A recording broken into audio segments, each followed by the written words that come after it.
Urban ecosystems and new urbanism. At the heart of urban ecosystems lies a complex interplay between natural and man-made environments. Cities, often seen as concrete jungles, are much more than that. They are vibrant hubs of biodiversity, social interactions, and economic activities. Unlike rural areas, cities are characterized by dense human populations and a plethora of buildings, roads, and other infrastructure. This density brings with it unique environmental consequences, shaping the very air, water, and land of these ecosystems. Ever noticed how cities feel warmer than the countryside? This phenomenon, known as the urban heat island effect, is a classic characteristic of urban ecosystems. But why does this happen? The reasons are manifold. Firstly, vegetation, which is abundant in rural areas, is comparatively sparse in cities. Plants play a crucial role in cooling the environment through transpiration. Their absence in urban areas means less natural cooling. Secondly, cities are filled with concrete, asphalt, and buildings. These materials absorb and retain heat more than the natural, porous landscapes they replace. Imagine walking barefoot on a grassy field versus a concrete sidewalk on a sunny day. The difference in heat absorption is palpable. Thirdly, the architectural landscape of cities contributes to this warming effect.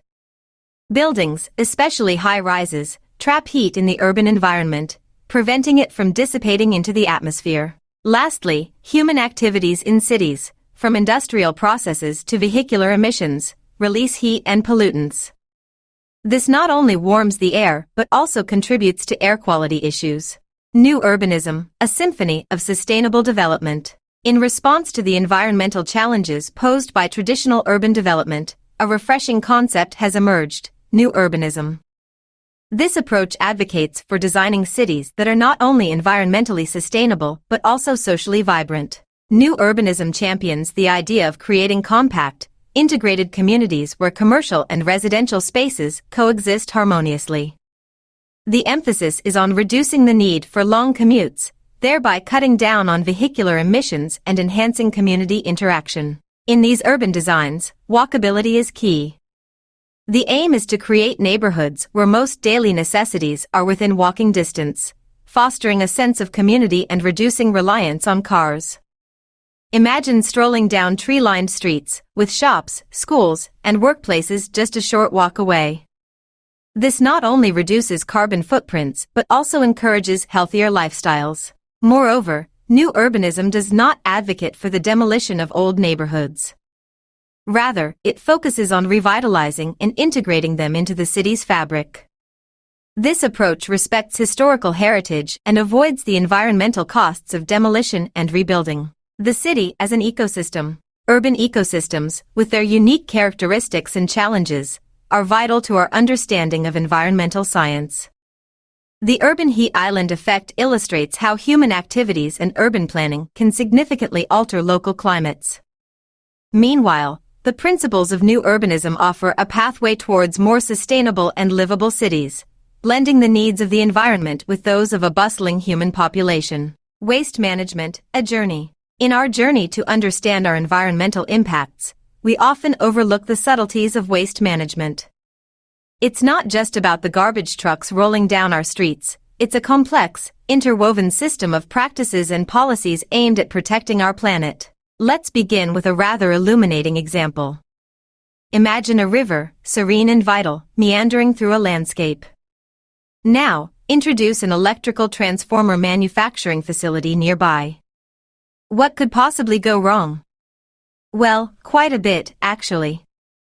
Facilities like these have been known to pollute rivers with polychlorinated biphenyls, PCBs. These are synthetic organic chemicals used in the manufacture of electrical transformers. PCBs are not just your run-of-the-mill pollutants, they are persistent, bioaccumulative, and toxic. Once they enter the environment, they tend to stick around, accumulating in the sediment and working their way up the food chain, posing significant risks to aquatic life and humans. This example underscores a crucial aspect of waste management: the prevention and control of industrial pollution. Effective waste management strategies must include measures to monitor and reduce the release of hazardous substances like PCBs into the environment. Now, let's turn our attention to something a bit closer to home: water. Specifically, gray water. This term might sound like it belongs in a dystopian novel, but it's actually quite a practical concept. Gray water is the relatively clean wastewater from baths, sinks, washing machines, and other kitchen appliances. Unlike black water, which contains human waste, gray water is easier to treat and reuse. One might wonder, what can we do with this gray water? Well, let's get creative. How about using it to flush toilets? That's right, the water you use to wash your clothes can have a second life in your toilet tank. This practice not only conserves water but also reduces the demand on sewage treatment plants. Imagine the water cycle in your home becoming a closed loop, a mini ecosystem where waste isn't wasted. Adopting such practices is part of a broader concept known as integrated waste management.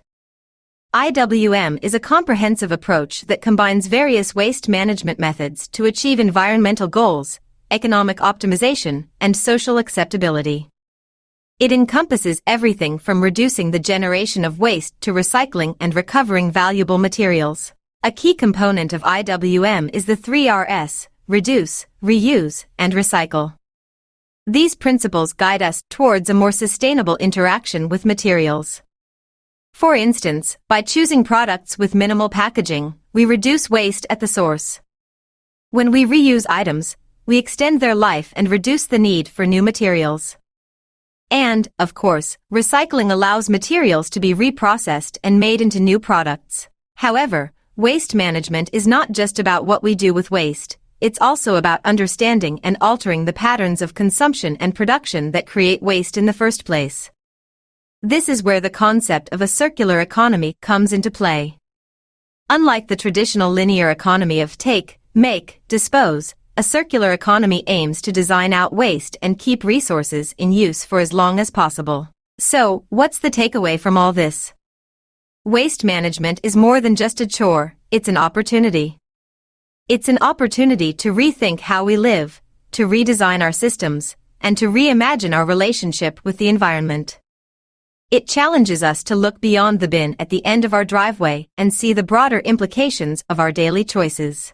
DDT's environmental impact. In the world of public health and environmental science, few topics have sparked as much debate as the use of DDT, dichlorodiphenyltrichloroethane, in controlling malaria.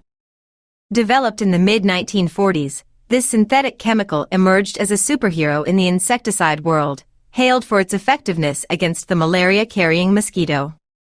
However, like many superheroes, DDT has its kryptonite, the environmental and health concerns that have shadowed its use for decades. Let's delve into the complex character of DDT. Picture DDT as a guest who overstays their welcome at a party. Once introduced into the environment, it doesn't leave in a hurry. This persistence is one of its most defining and problematic characteristics. DDT is not a chemical that breaks down easily. In fact, its environmental persistence is estimated to vary between 30 and 100 years. Imagine a party guest who stays not just for hours or days, but for decades. Now, think about how gossip spreads in a small town. Similarly, DDT has a knack for getting around in the environment. When sprayed over large areas, it doesn't just stay put, it travels. It can easily find its way into water supplies and affect aquatic ecosystems. This characteristic of DDT, its ability to transport through various environmental mediums, adds to its problematic nature. It's not just a local issue but can become a widespread environmental concern. But the story of DDT's impact doesn't end there. Let's consider how it interacts with the living organisms it encounters. DDT is like that one tune you can't get out of your head, it sticks around. Due to its fat solubility, DDT is taken up and stored in the tissues of living organisms without breaking down. This leads to a process called bioaccumulation. Imagine eating a diet where every meal adds something to your body that never leaves. That's DDT for you. The plot thickens when we look at how DDT moves up the food chain, a process known as biomagnification. Here's where DDT turns from a pesky guest into a downright menace. Organisms higher up in the food chain end up with higher concentrations of DDT in their bodies because they eat other organisms that have already stored DDT in their tissues. It's like a cumulative effect. The more you eat, the more you store. Now, let's talk about the impact. The environmental effects of DDT are not just theoretical. They are well documented and quite alarming. One of the most famous examples is the eggshell thinning in birds of prey. But that's not all. There have also been documented cases of cancer and developmental abnormalities in amphibians and other higher vertebrates. It's as if DDT writes a tragic script for every ecosystem it enters. The ongoing debate over the use of DDT in malaria control is fueled by these characteristics. On one hand, its effectiveness against mosquitoes cannot be denied. On the other hand, the environmental and health concerns it raises are significant and far-reaching. It's a classic case of weighing the immediate benefits against long-term consequences. In conclusion, the story of DDT is a complex one. It's a tale of a chemical that came in as a savior but turned out to be a long-term adversary for environmental health. Its persistence, ability to transport through the environment, and the way it accumulates and magnifies in the food chain make it a character straight out of an environmental thriller.